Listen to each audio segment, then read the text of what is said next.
Explain to her that this stroke is an inside-out stroke even if you're hitting the ball cross court, which means that at contact, the hand is fairly close to the hips. It's not out here like that. Keep that hand and elbow in close to the hips, and at contact, it's almost as though the hand is leading the racket head. So to maintain this is where we get problems. When you look at that wrist, if at contact it doesn't have that 45-degree flare, if it doesn't have that engaged or loaded position that we talked about in the ready position, then we're not going to be able to maintain that racket face, and any balls that are being hit cross court, we're hitting side spin like this instead of hitting through the ball. So she understands this idea of it being an inside out stroke even if she's going cross court. Okay, so swinging through that again, watch that racket face, bring the racket forward and place it upon the ball. So from here you've got to make sure that that racket stays laid back like that. Okay, don't let that wrist turn. Okay, then the next progression is I'm going to feed a ball. Just back up a little bit. I'm going to feed a ball and you're going to hit it so gently that I can catch it. So I'm not standing far away. I'm only a couple of feet away from her. And she's going to hit the ball back to me just gently. Okay. And again, we'll give her a toss right on the money.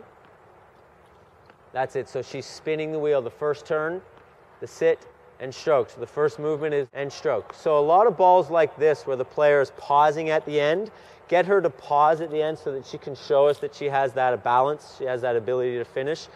Pause long enough to say, I love tennis. Again, say, I love tennis. All right, now let's have a look at the ball. Make sure the ball is spinning with true spin. That's it, just like that again.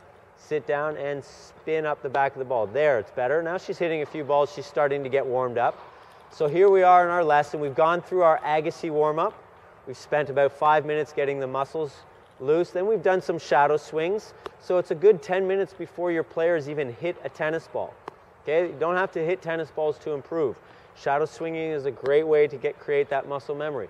Explain to the player that we're building something like the Three Little Pigs, building brick by brick a solid structure that's not going to break down when it's under pressure. So again, let's go to our checkpoints. Ready position. Okay, go back to the ready position again. So there's space here to fit a basketball through here. This wrist is already engaged. It's already loaded. The racket's as high as the head. The butt's as height of the belly button. Knees are bent and toes are pointed forward. So turn. Present your racket face towards the net post. That's too far. Just right here first. Yes. Now, a little bit further. Now she sits into the chair. Racket is still on this side. Now your hand is going to come down underneath here. So she's going to bring the hand down to the knee. Now she comes through to contact and keep that wrist laid back. This is where you're having some difficulties. That wrist is turning too soon. And then follow through and check those checkpoints at the finish. So again, ready position. Turn. Sit. Stand up as you stroke. That's it. Very good. Now we're going to give her a chance to hit a few more balls. Again, middle of the strings. Let's find the center. Bring in the hand. All that's going to happen is the ball is going to move out to the side here. You're going to have to move to it, sit, stroke, and when you do, pause, then step back and recover back to home base again. Okay? So do it without a ball first. There's a ball over here. Move, sit, yeah, stroke the ball, pause, and then come back to the ready position. Since I'm your target, when you pause, your chest and hips should be facing me. Okay, so do it again. Move out to the ball, sit. Now when you pause, you're facing me. Hips and chest are facing me. There you go. Okay, and then recover back to the base, to the home base again. So here comes the ball. She moves out to the ball. She sits. She strokes. She pauses. Pause a little longer this time. Say, I love tennis. So she's going to sit underneath the ball. She's going to pause. All right, so your hips, turn your hips more. Watch that left foot. Okay, so what happened there was that left foot was in such a way that her hips couldn't go any further than here. So as she moves out to the ball, she has to try to get that heel-toe exchange. And if she can't, if she has to step on with the toe, then as she hits, she's going to try to create this pivot. This is why we want a wide basic contact. So even if, okay, so you're doing a lesson with your player and you're working on the forehand, so you've talked to them about the ready position, you've talked to them about grips, you've talked to them about how to prepare an impact, and now you're progressing along, you've got them moving, you've got them pausing, things are going really good. But you're noticing that their stroke isn't perfect, and even though you're saying to them, I want you to keep that wrist laid back, they're not able to do it. So there's a few tools that we can use, the net being one, that can help force them to understand it a little bit better, and that's what's happening with Michelle, so that's what we're going to work on now. So come stand over here, Michelle. So Michelle's on this side of the net, and she's going to go into that turn where her left foot is right up against the net here like this, but you're hitting the ball this way. So you're in the ready position like this. Oh, yep. So you're going to turn. That left foot is going to come as close to the net as you can. Watch you don't trip on the hoses there. So left foot steps. Racket's on this side. Okay, left foot steps. So what she's going to do is she's going to shadow swing on this side of the net. Okay, so what it'll look like is just like that. That's it, right? So we're here like this. We turn. We reach our armpit over top of the net. We keep the racket. Our backswing never breaks this line. We keep it on this side. We stroke up the back of the ball, and then we come over our shoulder like that. Again, ready position, turn, sit. Everything is on this side of our body. So that wrist does not turn. It doesn't come into the net. We keep that wrist laid back as we stroke up the back of the ball. So she's doing that. She's getting the shadow swing of a stroke, true spin, stroke like a rower, stroking using their body. And you, the coach, going to have to master the perfect feed for her because she's not going to be able to make adjustments. So here we go. So you ready? Yeah, go back to the ready position.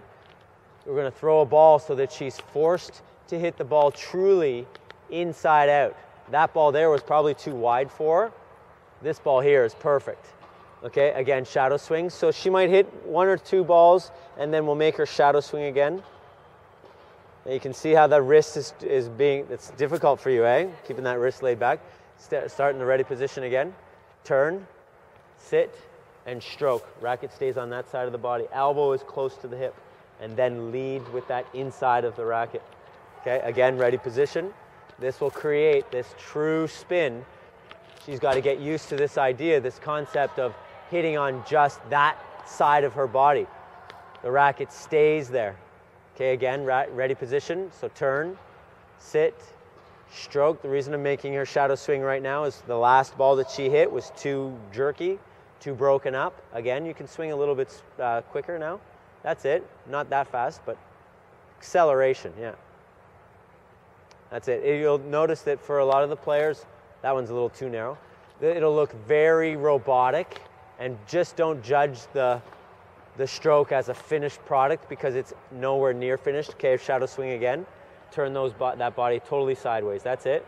Right now, the way that she's striking the ball is not matching the way she's shadowing, so we keep working on it. Okay, one more time. All right, so that's one thing that you can do to make them hit the ball on that side of the body. The other thing is come onto the net here, face the net this way. So just watch you don't trip there. Okay, no, stay on that side. I stay on that side. So this is really good for both forehand and backhand. What she's going to do is she's going to turn the body. She's going to step so that left foot is right up to the net. Yeah, like that. And then she's going to imagine she's done all the backswing and she's going to reach over top with the racket here. Okay, so here's where we can really be strict with that racket orientation at impact. So the moment of truth is when she hits the ball. We want to be either 5 degrees one way or other of that straight line. Be parallel to the net. From here, she's not going to have any power. She can't use her wrist like a hinge. The only power she's going to be able to use is from this left leg. So the more you bend that left leg, the more drive you're going to have. So from here, all she can do is step up. Don't use the wrist, just use the body. Step up and follow through. Okay, so now she's using those hips and she's finishing this way. So right now, she's gone halfway through the stroke. She's at the impact position. So her chest and hips should be on a 45-degree angle because they haven't totally rotated yet. So bring your chest a little bit more. That's it. So that brings her elbow more out in front of her body rather than to the side. So from there, let's see a shadow swing, follow through. That's it. And when you finish, hips and chest are facing the net. Go it again. Go again. Yes. There you go. That's a little bit of an over rotation. Try again. Hips and chest face the net and leg extends. So that left leg is straight. Okay, let's try it again. So she's got no backswing power at all.